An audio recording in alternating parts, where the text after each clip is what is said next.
جمعے کے دن قرآن پاک کی بابرکت صورت ضرور تلاوت کر لینا، کیونکہ اس سورہ مبارکہ کو اللہ تبارک و تعالی خود اور آسمان کے فرشتے بھی تلاوت کرتے رہتے ہیں۔ اس صورت کو پڑھنے سے غریب امیر ہو جاتے ہیں، بیمار صحت مند ہو جاتے ہیں اور ہر حاجت مند کی حاجت پوری ہو جاتی ہے۔ بسم اللہ الرحمن الرحیم۔ ناظرین کرام، جمعۃ المبارک کو جمعہ کہنے کی وجہ کیا ہے؟ عربی زبان میں اس دن کا نام عروبہ تھا، بعد میں جمعہ رکھا گیا، اور سب سے پہلے جس شخص نے اس دن کا نام جمعہ رکھا وہ کعب بن لوئی ہیں۔ اس کی وجہ تسمیہ کے بارے میں مختلف اقوال ہیں۔ ان میں سے ایک یہ ہے کہ اسے جمعہ اس لیے کہا جاتا ہے کہ اس دن نماز کے لیے جماعتوں کا اجتماع ہوتا ہے۔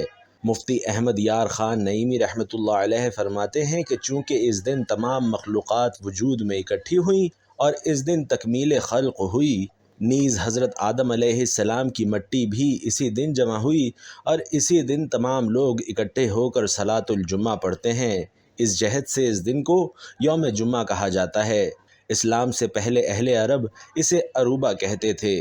تاجدار رسالت صلی اللہ علیہ وسلم کا پہلا جمعہ سیرت بیان کرنے والے علماء کا بیان ہے کہ جب حضور اقدس صلی اللہ علیہ وسلم ہجرت کر کے مدینہ طیبہ تشریف لائے تو 12 ربیع الاول پیر کے دن چاشت کے وقت قباء کے مقام پر ٹھہرے۔ پیر سے لے کر جمعرات تک یہاں قیام فرمایا اور مسجد کی بنیاد رکھی۔ جمعے کے دن مدینہ طیبہ جانے کا عزم فرمایا۔ بنی سالم بن عوف کی وادی کے درمیان جمعے کا وقت آیا۔ اس جگہ کو لوگوں نے مسجد بنایا اور سرکار دو عالم صلی اللہ علیہ وسلم نے وہاں جمعہ پڑھایا اور خطبہ فرمایا۔ یہ پہلا جمعہ ہے جو نبی کریم صلی اللہ علیہ وسلم نے اپنے اصحاب کے ساتھ پڑھا۔ مفتی احمد یار خان نعیمی رحمۃ اللہ علیہ فرماتے ہیں کہ میرے پیارے آقا صلی اللہ علیہ وسلم 500 جمعۃ المبارک کی نمازیں ادا فرمائیں، اس لیے کہ جمعۃ المبارک کی نماز ہجرت کے بعد شروع ہوئی، جس کے بعد 10 سال میرے مولا صلی اللہ علیہ وسلم کی ظاہری زندگی مبارک رہی۔ اس عرصے میں جمعۃ المبارک کی نمازیں اتنی ہی بنتی ہیں۔ ناظرین کرام، جمعے کے دن کے فضائل بے شمار ہیں، چند ایک پیش کرتے ہیں۔ کثیر احادیث میں جمعے کے دن کے فضائل بیان کیے گئے ہیں، یہاں ان میں سے چند احادیث ملاحظہ ہوں۔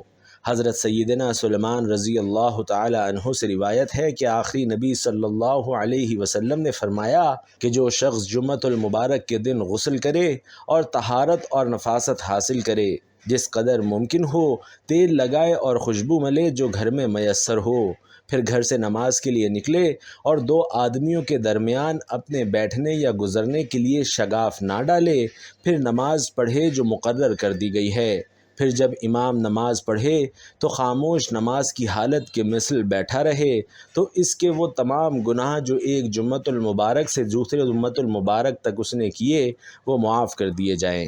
حضرت ابو ہریرہ رضی اللہ تعالی عنہ سے روایت ہے کہ تاجدار رسالت صلی اللہ علیہ وسلم نے فرمایا کہ بہتر دن جس پر سورج نے طلوع کیا جمعے کا دن ہے۔ اسی دن میں حضرت آدم علیہ السلام پیدا کیے گئے، اسی دن میں جنت میں داخل کیے گئے اور اسی میں انہیں جنت سے اترنے کا حکم ہوا، اور قیامت بھی جمعے کے دن ہی قائم ہوگی۔ حضرت جابر رضی اللہ تعالی عنہ سے روایت ہے کہ حضور اقدس صلی اللہ علیہ وسلم نے فرمایا، جو جمعے کے دن یا جمعے کی رات میں مرے گا اسے عذاب قبر سے بچا لیا جائے گا، اور قیامت کے دن اس طرح آئے گا کہ اس پر شہیدوں کی مہر ہوگی۔ حضرت ابو ہریرہ رضی اللہ تعالی عنہ سے روایت ہے کہ حضور اقدس صلی اللہ علیہ وسلم نے فرمایا، جس نے اچھی طرح وضو کیا پھر جمعے کو آیا اور خطبہ سنا اور چپ رہا، اس کے لیے ان گناہوں کی مغفرت ہو جائے گی جو اس نے جمعے اور دوسرے جمعے کے درمیان کیے، اور ان کے علاوہ مزید 3 دن کے گناہ بخش دیے جائیں گے۔ اور جس نے کنکری چھوئی اس نے لغو کیا، یعنی خطبہ سننے کی حالت میں اتنا کام بھی فضول میں داخل ہوتا ہے کہ کنکری پڑی ہو تو اسے ہٹا دے۔ حضرت ابو سعید رضی اللہ تعالی عنہ روایت کرتے ہیں کہ رسول کریم صلی اللہ علیہ وسلم نے ارشاد فرمایا کہ 5 چیزیں جو ایک دن میں کرے گا اللہ پاک اسے جنتی لکھ دے گا۔ 1 جو مریض کو پوچھنے جائے، 2 جنازے میں حاضر ہو، 3 روزہ رکھے، 4 جمعے کو جائے، اور 5 غلام آزاد کرے۔ حضرت ابو درداء رضی اللہ تعالی عنہ سے روایت ہے کہ سید المرسلین صلی اللہ علیہ وسلم نے فرمایا کہ جمعے کے دن مجھ پر درود کی کثرت کرو کہ یہ دن مشہود ہے، اس میں فرشتے حاضر ہوتے ہیں اور مجھ پر جو درود پڑھے گا پیش کیا جائے گا۔ حضرت ابو درداء رضی اللہ تعالی عنہ کہتے ہیں کہ میں نے عرض کی اور موت کے بعد کیا حالت ہوگی؟ ارشاد فرمایا کہ بے شک اللہ پاک نے زمین پر انبیاء کرام علیہم الصلاۃ والسلام کے جسم کھانا حرام کر دیا ہے، اللہ پاک کا نبی زندہ ہے۔ حضرت ابو ہریرہ رضی اللہ تعالی عنہ فرماتے ہیں کہ حضور اقدس صلی اللہ علیہ وسلم نے میرا ہاتھ پکڑ کر ارشاد فرمایا کہ اللہ پاک نے زمین کو ہفتے کے دن پیدا فرمایا اور اتوار کے دن زمین میں پہاڑوں کو پیدا کیا اور پیر کے دن درختوں کو پیدا کیا اور منگل کے دن ناپسندیدہ چیزوں کو پیدا کیا اور بدھ کے دن نور کو پیدا کیا اور جمعرات کے دن زمین پر چلنے والے جانداروں کو پیدا کیا اور تمام مخلوق کے آخر میں حضرت آدم علیہ السلام کو جمعے کے دن اس کی ساعات میں سے آخری ساعت میں عصر کے بعد سے رات کے وقت کے درمیان پیدا کیا۔ ناظرین کرام، احادیث میں جہاں نماز جمعہ کے فضائل بیان کیے گئے ہیں وہیں جمعہ کی نماز چھوڑنے پر وعیدیں بھی بیان کی گئی ہیں، چنانچہ یہاں اس کی 3 وعیدیں ملاحظہ فرمائیے۔ حضرت ابو ہریرہ رضی اللہ تعالی عنہ اور حضرت عبداللہ بن عمر رضی اللہ تعالی عنہ سے روایت ہے کہ حضور اقدس صلی اللہ علیہ وسلم نے فرمایا کہ لوگ جمعہ چھوڑنے سے باز آئیں گے یا اللہ پاک ان کے دلوں پر مہر کر دے گا، پھر وہ غافلین میں سے ہو جائیں گے۔ حضرت اسامہ رضی اللہ تعالی عنہ سے روایت ہے کہ رسول اکرم صلی اللہ علیہ وسلم نے فرمایا جس نے کسی عذر کے بغیر 3 جمعے چھوڑے وہ منافقین میں لکھ دیا گیا۔ جمعۃ المبارک کے دن ایک گناہ کا عذاب بھی 70 گنا ہے۔ ناظرین کرام، جمعے کے دن میں کون سی ایسی صورت پڑھی جائے جو کہ فضیلت اور فوائد کے حساب سے بیش قیمتی ہو؟ یاد رہے کہ قرآن پاک کی ایک ایسی صورت ہے جس کے فضائل اور فوائد بے شمار ہیں۔ بعض احادیث میں یہ ذکر ملتا ہے کہ اس صورت کو نہ صرف انسان زمین پر بلکہ فرشتے آسمانوں پر بھی تلاوت کرتے ہیں، اور یاد رہے کہ تمام آسمانی فرشتوں میں 4 فرشتے جنہوں نے اللہ کا عرش اٹھا رکھا ہے اور وہ سب سے زیادہ مقرب اور محترم فرشتے ہیں، اور یہ 4 فرشتے اس قرآنی صورت کی تلاوت میں مشغول رہتے ہیں۔ چنانچہ یہ ایسی برکتوں اور رحمتوں والی صورت ہے کہ اسے جو شخص ہر جمعے کے دن لازمی پڑھے گا تو اس دنیا میں بھی وہ معزز اور محترم ہو جائے گا اور آخرت میں بھی معزز اور محترم سمجھا جائے گا۔ آسمان کے فرشتے بھی اس سورہ مبارکہ کی تلاوت کرنے والے کی عزت کرتے ہیں۔ قرآن پاک کی سورہ مبارکہ کے بارے میں فرمایا گیا کہ بیماری جتنی بھی شدید نوعیت پر اتر چکی ہو، ڈاکٹروں نے مریض کو لا علاج قرار دے دیا ہو یا کسی بھی طرح کا کوئی علاج کارگر ثابت نہ ہو رہا ہو، تو اس سورہ مبارکہ کی تلاوت کرنے اور سننے والے کی تمام ذہنی اور جسمانی بیماریاں ختم ہو جاتی ہیں، بشرطے کہ اس کی موت کا وقت نہ آن پہنچا ہو۔ اس کے علاوہ اس سورہ مبارکہ کو غربت اور افلاس ختم کرنے کے لیے ہر روز باقاعدگی سے پڑھنے والے غربت انشاءاللہ جاتی رہے گی۔ مال و دولت کے حصول کے لیے اور حصول برکت کے لیے اس سورہ مبارکہ کو روزانہ فجر کی نماز کے بعد پڑھنے کا اپنا معمول بنا لیا جائے تو رزق کے بند دروازے کھل جاتے ہیں۔ اس کی برکت سے ہر طرح کی حاجات اور ضروریات اللہ کے حکم سے پوری ہو جاتی ہیں۔ ناظرین محترم، قرآن پاک کی یہ بابرکت صورت سورۃ الرحمن ہے جس کی بے شمار فضیلتیں بیان کی گئی ہیں۔ اس صورت کو پڑھنے والے کی تمام دلی مرادیں پوری ہوتی ہیں، غربت، افلاس اور تنگ دستی کا خاتمہ ہوتا ہے۔ قرض اتارنے کے لیے بھی یہ صورت ہر روز تلاوت کی جائے تو انشاءاللہ اللہ سبحانہ و تعالی قرض اتارنے کا انتظام فرما دیتے ہیں۔ اس سورہ مبارکہ کو پڑھنے والے کی غیبی مدد کے لیے فرشتے اترتے ہیں۔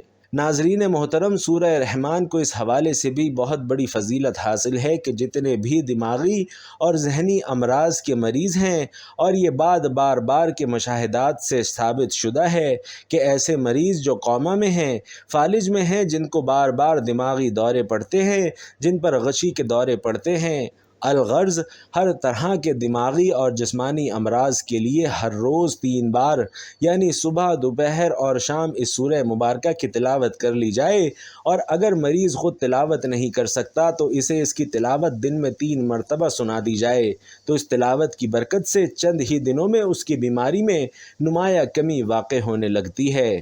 تمام ذہنی اور دماغی امراض کے علاج کے لیے اس سورہ مبارکہ کو مجرب پایا گیا ہے۔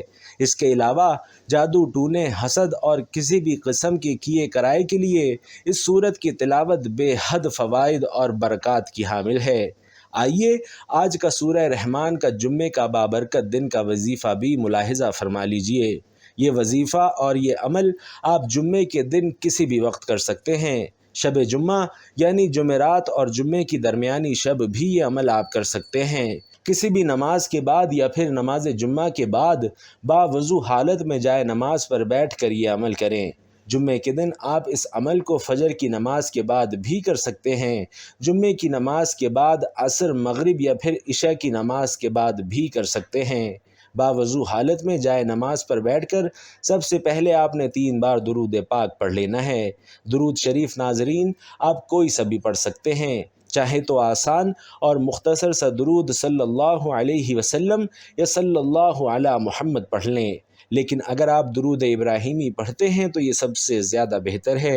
3 بار درود پاک پڑھ کر آپ نے باوضو جائے نماز پر بیٹھے بیٹھے سب سے پہلے اپنے جائز مقصد یا حاجت کی نیت کر لینی ہے۔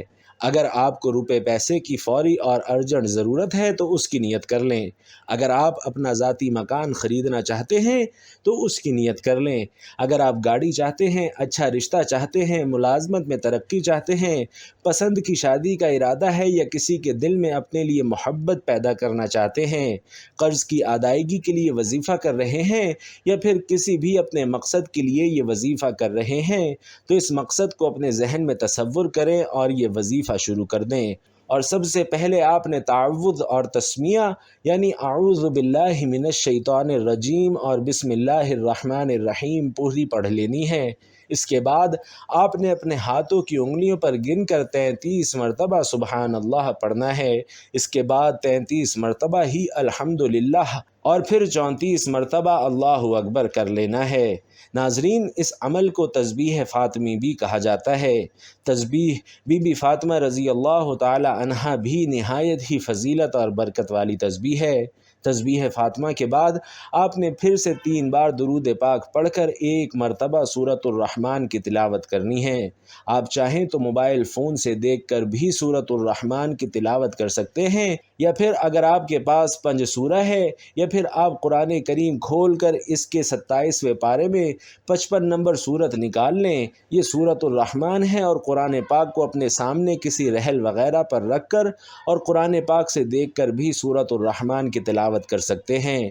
بتائے گئے کسی بھی ایک طریقے کے مطابق آپ سورۃ الرحمن کی تلاوت کر لیں۔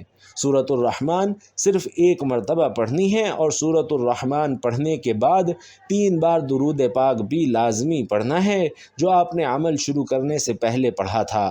تلاوت کے بعد آپ نے اپنے ہاتھ کی انگلیوں پر گن کر یا پھر تسبیح کے دانوں پر گن کر 100 مرتبہ پہلا کلمہ یعنی لا الہ الا اللہ پڑھنا ہے۔ جب 100 بار اس طرح یعنی لا الہ الا اللہ پڑھ لیں تو آخر میں 1 بار محمد الرسول اللہ پڑھ لیں۔ اس طرح سے یہ آپ کا وظیفہ مکمل ہو جائے گا۔ آخر میں پھر سے 3 بار وہی درود پاک پڑھ کر اپنے دونوں ہاتھ دعا کے لیے اٹھا لیں، اللہ کی بارگاہ میں اپنی فریاد پیش کریں، صدق دل سے اور عاجزی کے ساتھ اللہ کے حضور دعا کریں، اور یاد رکھیں کہ دعا کرتے وقت اپنے ہونٹ ہلانا، آواز نکالنا یا پھر بول کر دعا کرنا ضروری نہیں۔ اپنے ہاتھوں کو بلند کر کے نہایت خاموشی اور عاجزی سے اور ہو سکے تو اپنی آنکھیں بند کر کے اللہ کے حضور اپنی فریاد پیش کریں۔ انشاءاللہ جلد آپ دیکھیں گے کہ آپ کی دعا پوری ہونے کے لیے حالات سازگار ہونا شروع ہو جائیں گے۔ ناظرین کرام، یہاں یہ بھی عرض کرتا چلوں کہ بعض لوگ کہتے ہیں کہ فلاں وظیفہ کرو فوری مراد پوری ہو جائے گی، فلاں عمل کرو فوری رقم مل جائے گی، فلاں تسبیح پڑھو فوراً کام ہو جائے گا۔ ایسا ناظرین ہرگز نہیں ہوتا، کیونکہ یہ دنیا اسباب کے تحت چلتی ہے اور یہ قانون قدرت ہے جو اللہ رب العالمین نے تخلیق کیا ہے۔ ہاں اگر اللہ چاہے تو اس کی ذات کچھ بھی کر سکتی ہے اور پلک جھپکنے سے پہلے کچھ بھی ہو سکتا ہے، لیکن ہر وظیفے اور ہر عمل کے لیے ایسا کہنا درست نہیں۔ اللہ مشکلات حل فرماتا ہے لیکن اسباب کے تحت، اور اللہ بہترین مسبب الاسباب ہے۔ پختہ یقین اور نیت کے ساتھ آج کا بتایا گیا یہ عمل ضرور کریں اور نتیجہ آپ خود اپنی آنکھوں سے دیکھ لیں گے انشاءاللہ تبارک و تعالی۔ اللہ پاک سے دعا ہے کہ ہمیں یوم جمعۃ المبارک اور نماز جمعۃ المبارک کی حفاظت اور قدر کرنے کی توفیق عطا فرمائے۔ میرا سنانا اور آپ کا سننا اپنی بارگاہ میں قبول و منظور فرمائے، آمین یا رب العالمین۔ محترم ناظرین، آخر میں درخواست ہے کہ نیچے کمنٹ باکس میں اللہ سبحانہ و تعالی کا ایک پیارا سا نام ضرور لکھتے جائیں۔ اللہ پاک آپ سب کا حامی و ناصر ہو، آمین۔ السلام علیکم ورحمۃ اللہ۔